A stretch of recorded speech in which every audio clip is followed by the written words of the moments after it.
देख रही है अमृतवाणी भक्ति टीवी। हमारी संस्कृति हमारी पहचान। सेवक ने ये सब बात आकर श्री कृष्ण को बता दी। ठीक है, अब सहस्राम उद्यान आ गया। ऊंचे ऊंचे पेड़ है, बड़ा सुंदर बड़ा भव्य है। राज उद्यान है, ये कोई साधारण चीज नहीं है। जहाँ पर रक्षक दल खड़े हुए थे, महाराज कृष्ण का स्वागत हो रहा है। उन्होंने कहा नहीं, आज स्वागत नहीं, आज तो प्रभु के आए हैं, यहाँ स्वागत किस बात का। हाथी से दोनों भाई नीचे उतरे और बाग में प्रवेश करते हैं, अंदर जाते हैं। प्रभु अपने भद्रासन पर विराजमान थे। जाकर दोनों ने प्रभु को नमन, प्रभु के सन्निधि में बैठ गए। और बंधुओं, बहुत लोग आए थे, सब यथास्थान बैठ गए। भगवान ने उस आई हुई परिषद को धर्मोपदेश दिया। सब लोगों ने प्रभु का धर्मोपदेश सुना। प्रभु ने कहा, यह जो संसार है ये नश्वर है, सदा रहने वाला नहीं। ये शरीर भी नश्वर है, परिवर्तनशील है। जो धर्म आराधना करके, संयम का पालन करके इस अपने जीवन को सार्थक बना लेते हैं, उनका तो जीवन सफल होता है। अन्यथा 84 लाख जन्म स्थान हैं। जीव कर्मानुसार उनके अंदर भटकता रहता है। कभी ये मक्खी मच्छर भी बनता है, तो कभी कीड़ों में जन्म लेता है, कभी ये पशु बनता है, कभी ये देवलोक में चला जाता है, कभी नरक में दुख भोगता है। प्रभु ने समस्त रहस्य और ज्ञान उस परिषद को बताया। सबने सुना, धन्य हो गए।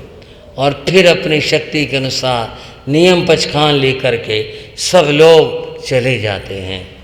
कृष्ण उठे, गसुकमाल से कहा, चलो गसुकमाल भैया, मैं बाद में आऊँगा। क्या बात? मैंने बहुत सारी बात पूछ ली भगवान से, मैं बात करके आऊँगा। अच्छा, बाद में आ जाना। कृष्ण चले गए, गसुकमाल रह गए, बैठे हैं भगवान के सामने। भंते, ये जीव कहाँ से आया है?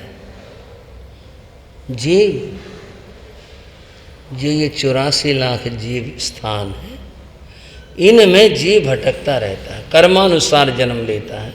जिसका पुण्य होता है वो मनुष्य भाव में आ जाता है। तो यहाँ से मैं कहाँ जाऊँगा?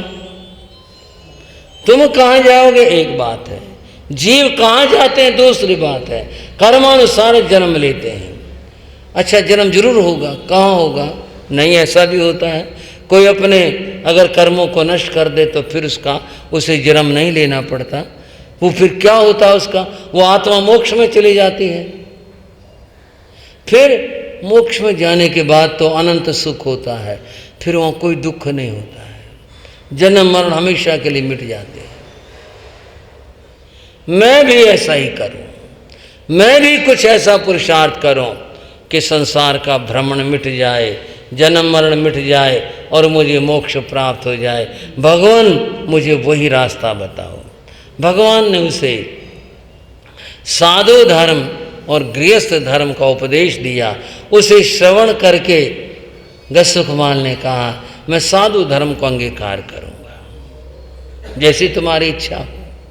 भगवान की वंदना करके वे वापस लौटे। महलों में आए, माँ इंतजार कर रही थी, गसुकमाल आया नहीं, कहाँ रह गया, इतनी देर कहाँ लगा दे। गसुकमाल पहुँचे, जाकर माता को प्रणाम किया। अरे, तो कहाँ रह गया था? मैं भगवान के पास था, आज मैंने भगवान की वाणी सुनी। अच्छा, बड़े भैया भी साथ में थे। अच्छा, और बहुत सारे लोग थे। अच्छा, भगवान की वाणी मुझे बहुत अच्छी लगी।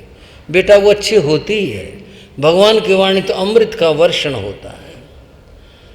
माता, भगवान की वाणी मेरे जीवन में उतर गई, बहुत अच्छी बात है। माता, उनकी वाणी सुन करके मेरे मन में ये विचार आया है कि मैं मुनि बन जाऊं और अपने आत्मा की साधना करके मैं संसार परिभ्रमण और ये सब जन्म मरण इस सब को मैं खत्म कर दूं, मुक्ति मोक्ष को प्राप्त कर लूं। आप देख रहे हैं अमृतवाणी भक्ति टीवी, हमारी संस्कृति हमारी पहचान।